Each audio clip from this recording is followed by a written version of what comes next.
अतिशय गंभीर आहे, अतिशय गंभीर आहे. आणि मी आज मागणी करतो, संपूर्ण शहरामध्ये आज सगळ्या विभागांमध्ये सुमारे 5,000 कर्मचारी विविध विभागामध्ये भ्रष्टाचार पद्धतीनं कंत्राटी पद्धतीवर लावलेत. हे बेकायदेशीर आहे. या सगळ्या कर्मचाऱ्यांना जर पुण्य काय करायचं असेल महापालिकेला तर यापूर्वी ही कंत्राटी पद्धत नव्हती. काही दलाल लोक त्या काळात निवडून आले चुकून. ते दारू धंदेवाले आले, ते गुत्तेवाले आले, त्यांचेच ठेके, बरीच नावं, लिस्ट मोठी आहे.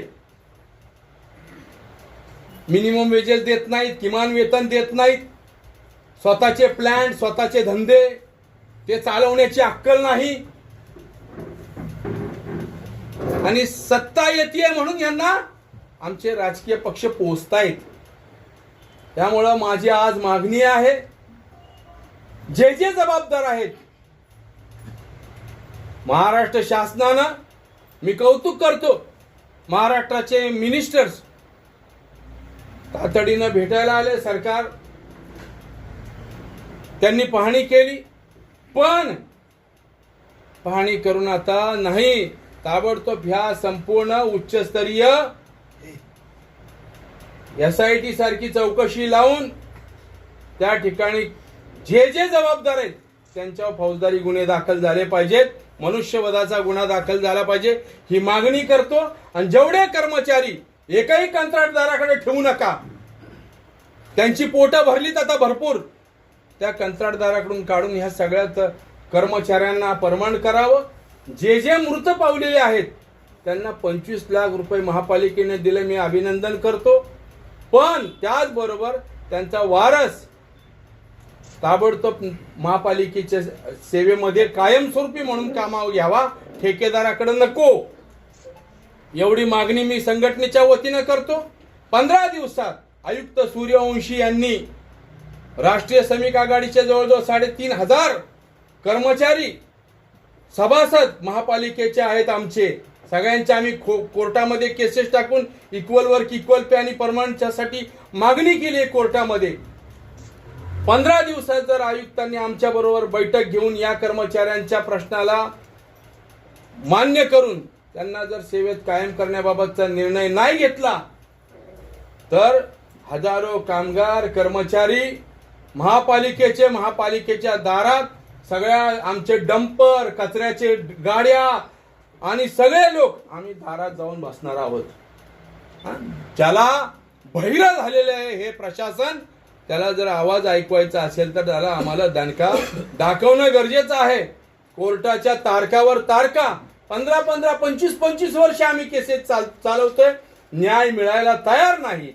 वकील बदलतोय, न्याय मिळायला तयार नाही. अशी असंवेदनशीलता न्याय प्रक्रियेमध्ये आलेली आहे, प्रशासनामध्ये आलेली आहे. कुणी कुणाला मानायला तयार नाही, मानवता शून्य झाली आहे. तरुण मुलगा कामाला गेलाय, तो मेसेज पाठवतो, तू जीवन घे, मला थोडा उशीर होईल बायकोला, आणि 10 मिनिटांमध्ये होत्याचं नव्हतं होतं.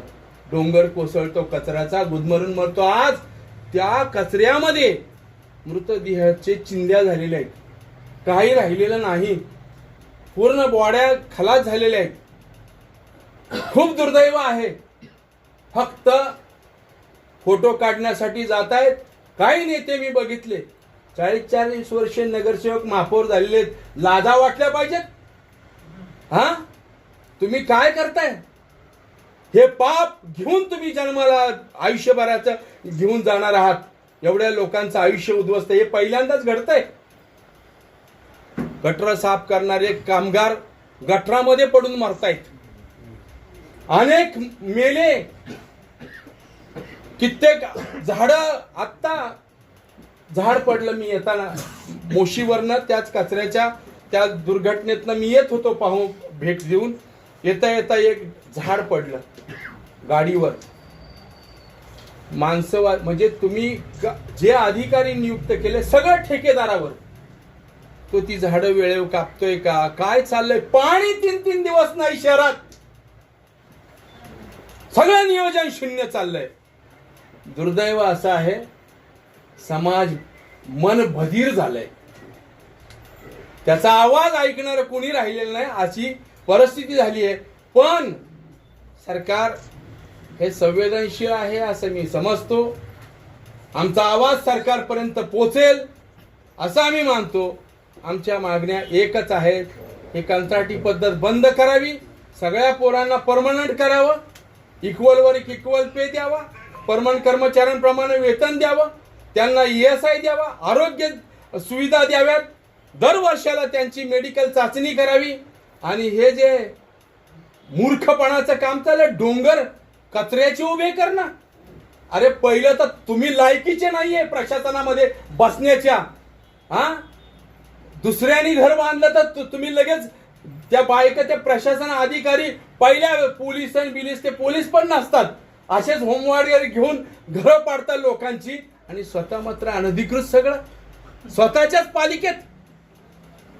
ह्यांच्यावर कोण कारवाई करायचं? मी तर सांगेन, जे जबाबदार आहे, प्रिन्सिपल एम्प्लॉयर मुख्य मालक म्हणून स्वतः आयुक्त पण तितकेच त्याला जबाबदार आहेत. अरे 3 वेळा त्या आयुक्ताला वेळ मागितली, भेटायला कामगार प्रतिनिधीला वेळ नाही, मग शेकडो गाड्या आणल्या म्हणजे ठेकेदारांना भेटायला वेळ आहे, लोकप्रतिनिधींना कामगार प्रतिनिधींना भेटायला वेळ नाही. इथून जाऊन बसतो ऑटो क्लस्टरला, तिथं सेटिंग कुठंतरी. हे सगळं थांब, हे तो मागचा पण तसाच करत होता, हाही तेच करतोय. हे सगळं बदललं पाहिजे, अन्यथा उद्रेक होईल आणि त्याची नांदी पिंपरी चिंचवड शहरापासून होईल. जे मेलेत त्यांच्या आत्म्याला शांती देण्यासाठी एक मोठं आंदोलन आम्हाला उभं करावं लागणार आहे. त्यांच्या मुलाबाळांना नोकऱ्या देण्यासाठी, वारसदारांना नोकरी देण्यासाठी वेळ पडली तर आम्हाला रस्त्यावर येऊन आंदोलन करावं लागणार आहे, आणि ते आम्ही करू. 15 दिवसात जर आमचं म्हणणं ऐकलं नाही तर आम्ही आमच्या पद्धतीनं काम करू. ॲडिशनल कमिशनर, असिस्टंट कमिशनर एवढे पगार घेतात, आणि ज्यांच्या जीवावर तुम्ही पगार घेताय त्यांना मृत्यूच्या खाईत ढकलताय, याच्यासारखं दुर्दैव नाही. त्यामुळं